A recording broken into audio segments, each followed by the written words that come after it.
My name is Shalancia Daniel, and I am the founder and director of the Creativity Shell. So thank you all for coming to this exhibit that I set up for Maria Mayer and the Underground Railroad Quilt Codes. My name is Maria Mayer. I am an African-American quilter, an educator, 44 plus years, a student of the Underground Railroad. And this is my exhibit. And the reason why I have done it is because I want the world to know our contribution to our freedom.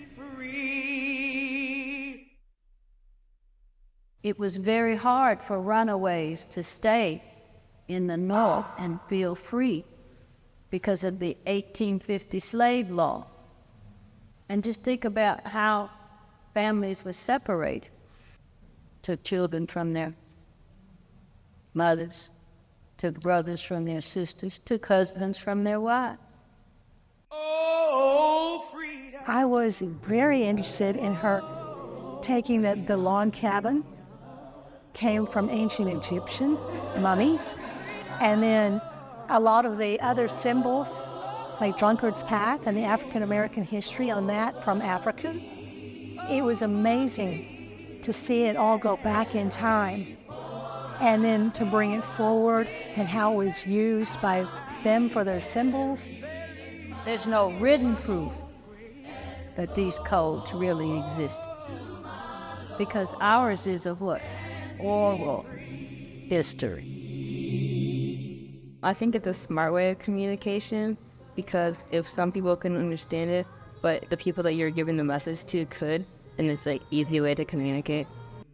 Then it was very interesting and secretive way to communicate, because it was like, I want to say like kind of like Morse code in a way.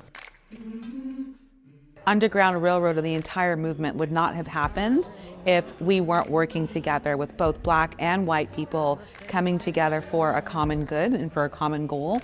And I think that we need to talk about that some more, because we're at that point now in our present that it's like we're forgetting history. We're forgetting that at one point we used to work together. And I personally would love to see more of that happen.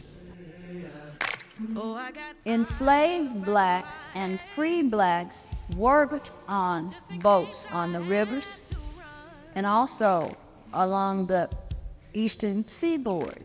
After 1850, it was very hard for runaways to stay in the North and feel free. Myself personally, I grew up in Canada, so I did not really know a lot about the Underground Railroad. I know that parts of it were, from my hometown, Oakville, some of the houses were part of the safe houses that slaves would come to. But when it comes to the entire mission and the togetherness and everything that went together to make it just happen and function, it wasn't until about 3 to 4 weeks ago, just studying Maria's work and studying the quilt codes, that I really just learned so much. It was absolutely fascinating.